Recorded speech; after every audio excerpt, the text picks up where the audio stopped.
देश की जनता का गुस्सा देखकर और चुनाव में मिली करारी हार देखकर अब बीजेपी के पसीने छूटते नजर आ रहे हैं। बीजेपी की कद्दावर नेताओं को इस बात का डर है कि जिस तरह से बंगाल चुनाव, केरल चुनाव, यूपी पंचायत चुनाव में बीजेपी को झटका लगा, अगर वैसा ही झटका यूपी विधानसभा और लोकसभा चुनाव में लगा तो बीजेपी सत्ता से नीचे गिर जाएगी। अब कुर्सी बचाने के लिए बीजेपी नेताओं की फौज सरकार की छवि सुधारने में जुट गई और विपक्ष पर निशाना साध रही है। लेकिन सच तो यह है कि साल 2014 से लेकर मौजूदा वर्ष तक देश की आर्थिक स्थिति कितनी खराब हुई है, जीडीपी किस तरह से नीचे गई है और बेरोजगारी बड़े स्तर पर बढ़ी है और सरकार ने सबकी अनदेखी की।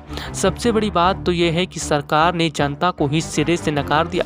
लेकिन देखा जाए तो प्रियंका गांधी अब पूरी तरह से सत्ता पक्ष पर हावी होती हुई नजर आ रही है। यानी कि प्रियंका, राहुल और अन्य विपक्षी नेता जिस तरह से सवाल सरकार से पूछ रहे हैं उससे सत्ता पक्ष डरी हुई है और उसे ये डर सता रहा है कि कहीं आने वाले चुनाव में भी उन्हें झटका न लगे। आपको बता दें कि जिस तरह से देखने को मिल रहा है कि अब देश की जनता के सामने मोदी सरकार का सच सामने आ चुका है और सरकार डरती नजर आ रही है कि कहीं जनता अगले चुनाव में भी उन्हें झटका ना दे और ऐसे में सरकार अपनी छवि बचाने की कोशिश कर रही है। SPN 9 न्यूज़ रूम की रिपोर्ट।